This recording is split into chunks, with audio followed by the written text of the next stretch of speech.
Greetings, Craddock here.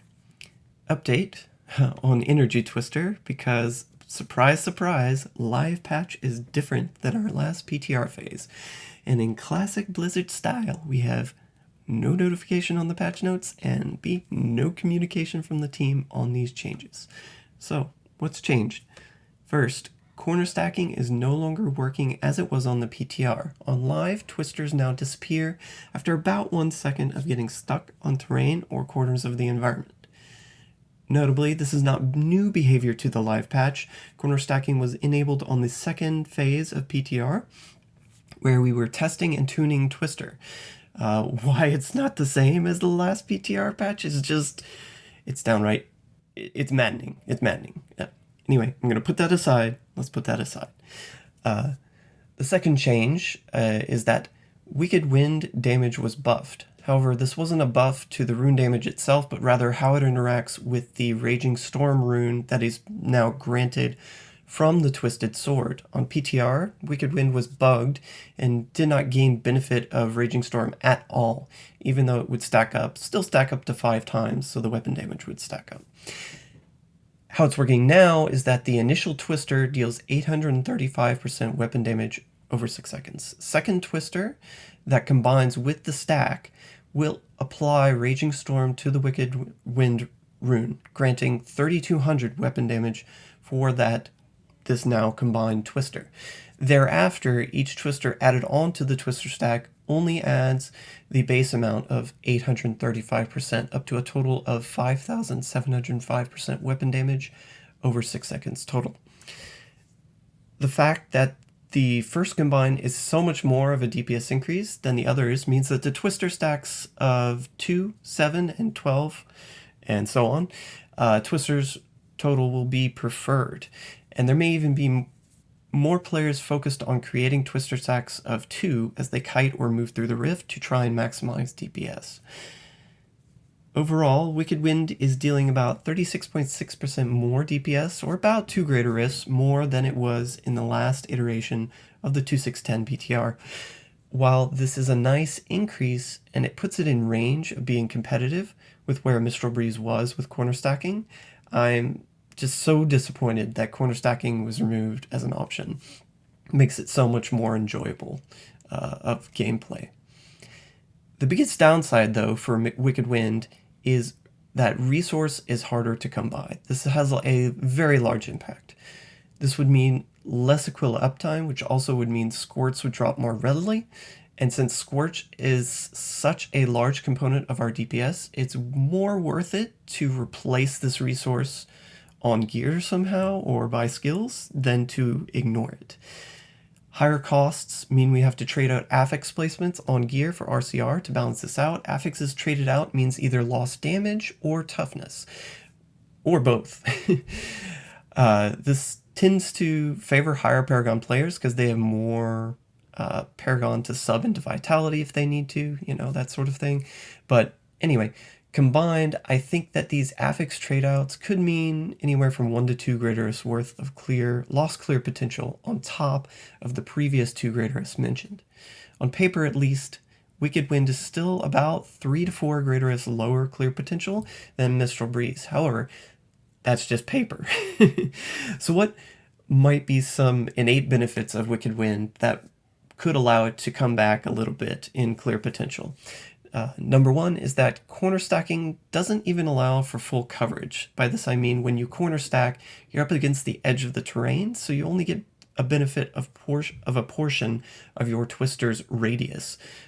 Often this is only half the area that you're dealing damage at a time. Granted, you wouldn't always be needing to use the entire area of a Twister to DPS with, but this has to give some advantage to Wicked Wind on these open maps, such as a Festering Woods or Spire, something that's very dense, that it has a lot of trash, right? So, number 2 is that Wicked Wind is also much easier to use. Most players will undoubtedly make better use of the conventional element cycles with this rune than versus, say, Mistral Breeze or any other rune, where corner stacking in time for a conventional element cycle is sometimes difficult to manage. How much these things benefit depends on the player. the skill and the quality of the map fish for. So the benefit here can vary, but I think it would be at least 2 gritterous, even on speeds, and possibly more if you could get an excellent map when fishing. So real quick, I want to do an appeal to Blizzard. Why is corner stacking still not allowed when Wicked Wind is not only within range, but could overtake corner stacking as a rune option in DPS next season on good maps? Allow us corner stacking. Allow us to corner stack if we want to stack our twisters on terrain. It's a different playstyle. It's enjoyable. Just let us choose between the two and balance between them as needed.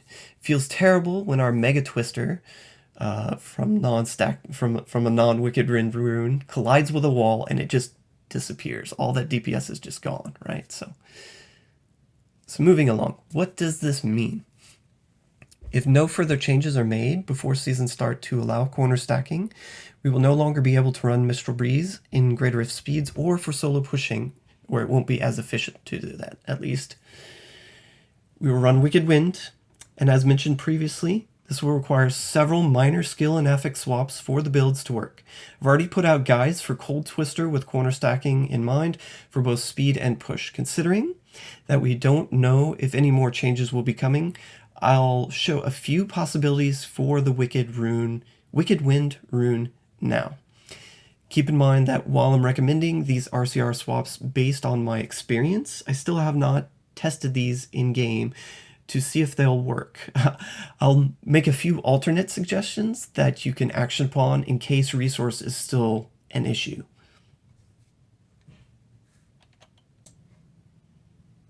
So we're going to pop on over to D3 Planner real quick. Quick note, D3 Planner is undergoing maintenance right now. So the planners that I'm going to show here won't be saved just yet. I will save them at a later date, but they might not be on the spreadsheet that I have been maintaining our 2610 builds just yet. So you might have to wait for that. But let's get going. This is the speed build that I've covered, full guide and everything. We have a few minor swaps to help balance resource here, but in general, we're going to be keeping the attack speed on the gloves, ring, and the weapon because it's just so beneficial for getting out more twisters, and I feel like it would be the better setup for clearing. If you want to, you can run a vitality setup for speeds as well, but at the lower attack speed breakpoint for Edge Sigil, but I kind of like this one, so we're going to try and fit it in this way. Wicked Wind only deals 835% as compared to the 1525. Notably, now that they have the Raging Storm rune fixed for the Twisted Sword interaction, this averages out to about 1141%. So you can kind of tell where Wicked Wind is at right now. If you were to average out a 5-stack Twister, that's where it would be, right? It is arcane, so we're going to be using arcane skill damage, elemental damage affixes on our amulet, bracer, and pants now instead of cold percent.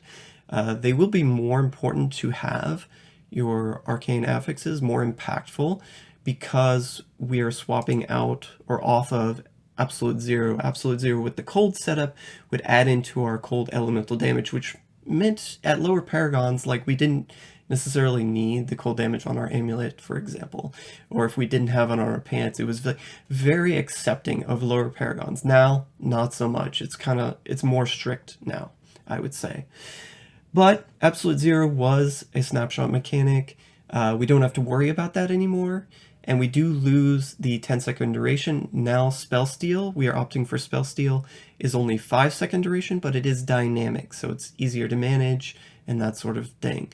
However, it is going to add in to our Teguk. So you can see here I have a little bit of Black Hole applied here, and it's being added into our damage increase by skills category. It's still a very nice increase that scales with density. It's just not quite as beneficial of a composition for a build as compared to where Absolute Zero was assisting you, I think. But it's still going to be a nice increase. We definitely want to keep that there. Now, where in the build could we squeeze in more resource? So one of the big things that I've done here with both the speed and the push builds is I'm now recommending wearing Halo of Carini and cubing the Unity. This will allow you to drop your elite % damage affix in favor of resource cost reduction. This is one of the easiest places to fit in an additional resource cost reduction affix. So, and this is, I think, going to be enough resource. You can see here 17 arcane power versus cold we had 12.53, so this was like a lot easier to manage in that cold build, but this build I think it will still be manageable. The reason I'm not opting to drop arcane power on crit here on my source in favor of also going resource cost reduction in that affix slot right here is because look what happens when you go resource in both of these slots and you already have the RCR on the Leox crown with the topaz and the shoulder piece. Guess what? Your arcane torrent costs no resource. And what do we need to keep up? We need to keep up Taeguk. Taeguk requires a channel's resource spender.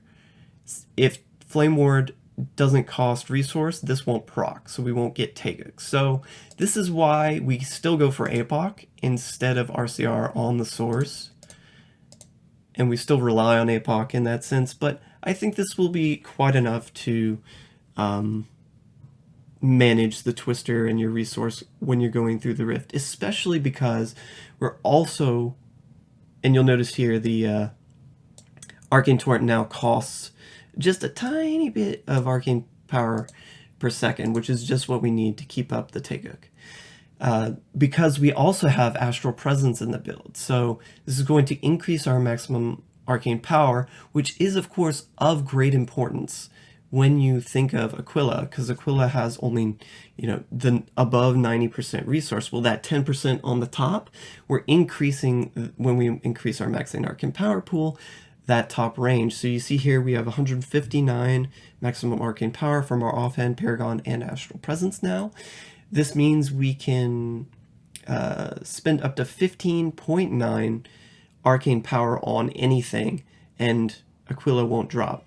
Notably, our Twister, when manually cast, is more than that, but I kind of feel like the increased arcane power regeneration per second from Astral Presence combined with still having the arcane power on crit will mean the downtime for Aquila in the speed build is still not that much. It's not going to be down that often. So I feel like this is going to be a good composition.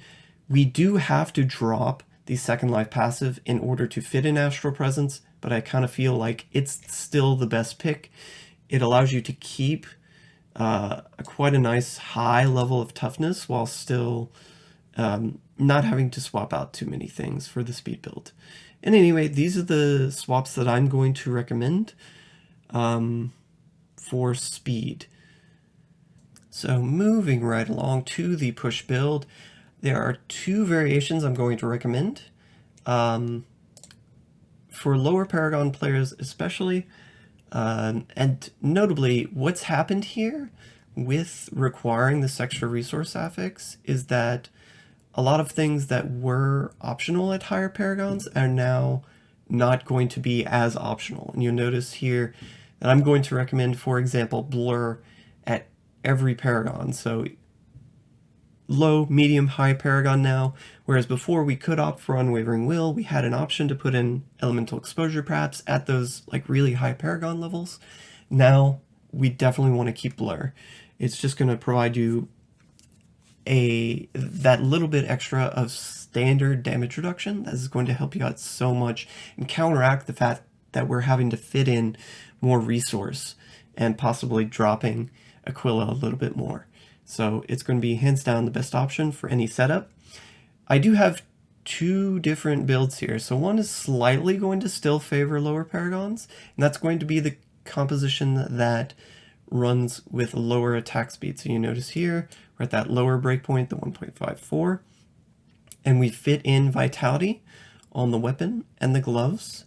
And what this does also is it frees up your ring affixes. So we're able to run average damage on our convention of elements, but similar to how I swapped in for the speed build, I also have worn Halo of Carini for the push build now, and we've put resource in this slot. Easiest place to put it without like trading off energy twister damage or anything funky like that. Plus, this allows us to keep the amethyst in the helmet, hopefully. Twister will cost a lot more, so as compared to the Mistral Breeze rune. So you can see here 17.7 versus the 23.66 of Wicked Wind. But my hope is that Wicked Wind will allow you a little bit more comfortable positioning. You'll be able to hit enemies a little bit more easily with the Flame Ward, and therefore benefit from APOC a little bit more often, because when you're channeling into the wall, sometimes enemies wouldn't be right under where your Flame Ward was hitting, your Arcane Torrent was hitting, and therefore you would benefit less from that APOC than might seemingly be the case, right? Or could be the case. So anyway, we're keeping the Amethyst with the Lurex Crown, keeping up that toughness, but we have the additional RCR on the Carini, and we always had the RCR on the shoulder piece. I think this should be a good base to allow enough resource recovery, but if it still isn't working for you, you can trade off energy twister damage on the source for resource cost reduction, and that additional swap should definitely make it manageable enough. However, base, try and keep the energy twister damage. This is what I'm going to test first. Similar to the speed build, we have Arcane on Amulet Bracers and Pants now, and we're running the Spell Steel. Let's see. So this is a very comfortable setup with the Vitality, because it allows you to trade off some of that Vitality that you were placing in Paragon and just put it into Int instead. So basically these extra Vite rolls become extra Int in comparison to an attack speed setup that you might be configuring. However, because we don't have the higher attack speed, we're not going to be able to put out as many twisters or benefit as much from our Death Wish and Etch Sigil multipliers. Like frame-wise, you have more frames that you benefit from in general when you have that quicker attack speed, right? So it's about 26% benefit going to the attack speed, but we get the higher int with this configuration. With this configuration with the Vitality is about 5% more toughness than the attack speed configuration will be, but it's 8% less damage still than the attack speed. So if you're looking to optimize and push as high as possible, I'm still recommending that you go the attack speed, and we would place attack speed on the gauntlets, the ring, and the weapon, and we run with the Enchantress, whereas with the low attack speed, you don't have to do any of those things, and you don't need the Enchantress, you go the Templar instead, right? So for the attack speed configuration, notably, you can see here, we have higher Paragon investment in Vitality, and that's required, which will lower your base DPS output because we have less int overall. But like I mentioned, you're going to save frames, you're going to get higher DPS, 26% or thereabout from having the attack speed. It also feels really nice to play with, by the way.